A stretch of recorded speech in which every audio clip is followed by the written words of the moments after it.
So John and Bobby have given their reviews of their latest cars, and we realised that he haven't actually told you about my car.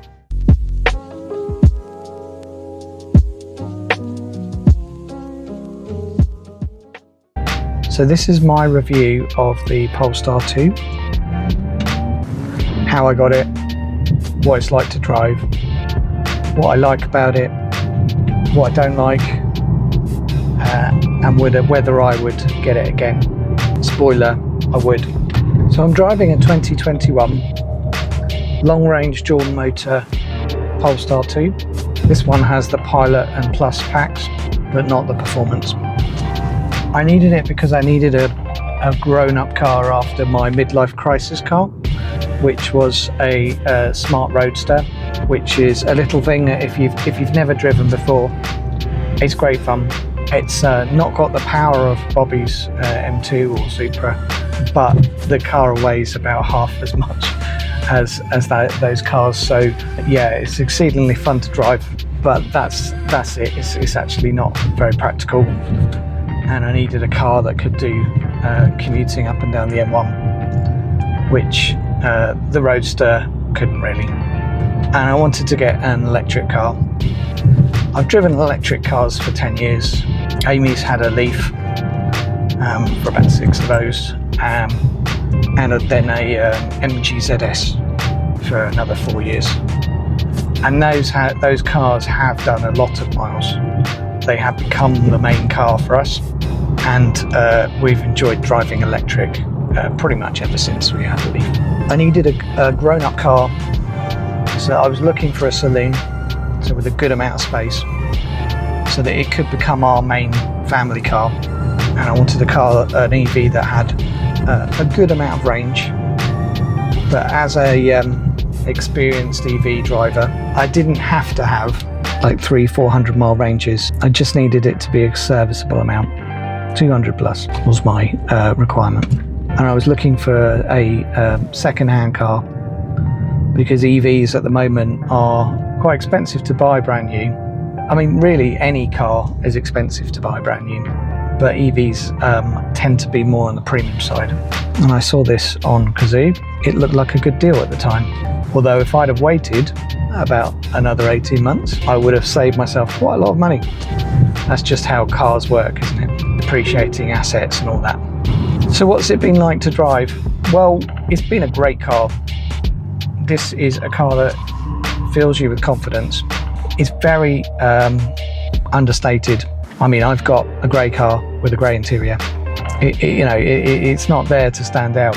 But even so, its design is sharp. The interior is nice, very comfortable, and the outside design is great. So I've loved that. And practically everything I've thrown at it, the car has dealt with confidently. It really hasn't complained or raised any issues. It's just kept going. And over the last 18 months, I've added 30,000 miles on it. So I've got very used to driving it and enjoying driving it. That's been good. It's been a workhorse. I've used it to clear gardens, move people from houses, and travel up and down the country. And all the while, it's not really complained. It's not really raised any issues. It just got it done. It's just been nice. So what have I liked? Well, I love the power. It's just, as a dual motor, it is a performance car, and that means it can go, very fast from 0 if you wanted to. But from my perspective, it just means that when I need to overtake, I just put my foot down and overtake. If someone causes problems, I've got the power to get out of the way. And when I couple that with the safety systems, the blind spot detection, the 360-degree view, the adaptive cruise control, and the collision avoidance system. So when I couple it with all of those, it makes for a really, really competent car. I quite like Android Automotive, which is the operating system on the infotainment system.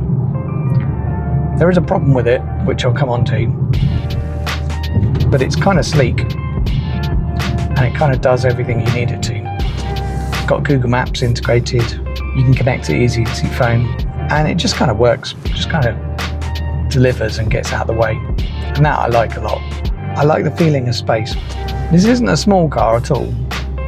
It's just comfortable. I mean, I'm not a particularly large person. I'm not particularly tall. So legroom's never really an issue for me. But it's just comfortable. So what don't I like? Well, the turning circle is pretty bad. I mean, it turns like a barge. It's annoying because it should be better. There's no real excuse for it. It's not the end of the world though, but it is annoying. So the range could be better. I've got a second-hand model, one of the earlier ones, so it's not as efficient as some of the new ones are out there. So the range is around 240 miles. That's from 100 to 0. Realistically though, you don't actually drive something down to 0, and you also don't charge the car up to 100 very often. So in reality, most of the time your mileometer is saying you've got 200 miles or 150 miles of range, maybe 100.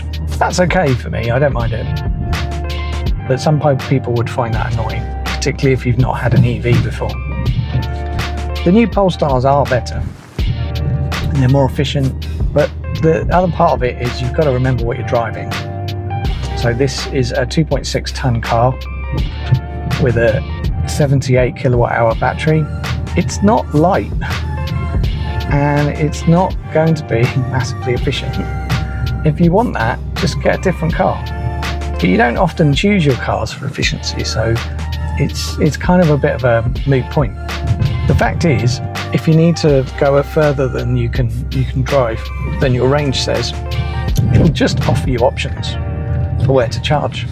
And the charging network's got good enough that most of the time you can get where you need to go. If you look for cars with a 200 plus range, there are saloon cars that are 2020 and 2021 models. There aren't that many around. Certainly weren't when I was looking for a car. So you really only have a couple of options. You have the Tesla Model 3, which I've tried and is okay, but I just don't like some of the choices that Tesla have made. I think the minimalist interior with the lack of basically driver's dash, I couldn't do without that. It was just too minimalist for me. It felt like I was driving a Prius. I don't want to drive a Prius. I want to drive a nice electric car. So what else is annoying about the car? There are some niggles, just like any car. I think the main one for me is that when you're driving around in a 4-year-old car, 4.5-year-old car, your infotainment system gets quite slow. It sounds obvious, but it's like having a 4.5, 5-year-old smartphone. Things that were sort of fast and nippy aren't anymore. Can be a bit sluggish, prone to crashing sometimes. It's not the end of the world. I actually really like Android Automotive. I think it's really nice. Part of me wishes that there was the option of upgrading like infotainment systems for cars. They just don't design it that way, but I wish they did. On the plus side, it does support Android Android Auto and Apple CarPlay. So the benefit to that is you don't need to upgrade your infotainment system if you just display it through your phone. And that works really well actually, and it's really straightforward. What else don't I like? Well, there's actually very little to not like about this car. I don't like the fact that there's only a 3-year warranty, which is now expired. So that means anything that goes wrong in it, I'll be paying for, and I'll be paying Volvo prices. That's not great, but it's really well made, so not a lot goes wrong. And little things that are happening or have happened, generally they're the same in any car. But I do kind of wish I had a Hyundai or a Kia 5 or 7 year warranty. That would be pretty sweet. But you're going to have the same issues on other cars. It's just to do with the fact that you've been driving on roads and you get wear and tear. One of the things that I do like about this I still keep looking for it in the car park. It really does sort of, for me, turn my eye. It's just that balance of the nice wheels, the shapes and lines of the car. The fact that it doesn't feel all smushy and blobby, that really good. And actually, it's one of the things that's actually coming back into the Polestar range, the new ones, which look very sharp, but they all have a lot more curves than this car does. I think a lot of people might be choosing the Polestar 2 over some sort of more curvier rivals. I love the panoramic scheme. I think it's really good. It's just the car itself, although it's pretty grey, it's just filled with light. And that's, to me, look at that. To me, that's brilliant. Because it just makes the car so much more fun and so much better place to be. So I really do like that. So would I buy this car again? Yeah, definitely. It's much more of a driver's car than the Model 3 is. It's a nicer drive than the Ioniq 5 or the Kia EV Niro. And it's still really, really comfortable. I've not driven Volvos before, and this very much feels like driving a Volvo. But I like it. And I like the Polestar brand and how they've dealt with stuff. So yeah, I'd buy it again. But what do you think? Do you like the Polestar 2? Would you buy it? Have a look at some of the second-hand prices and let me know what would be better for you. I'd love to hear it in the comments. And just let me know how you get on and how you found this video. I've not done one before, so I appreciate your feedback. Nice only, obviously.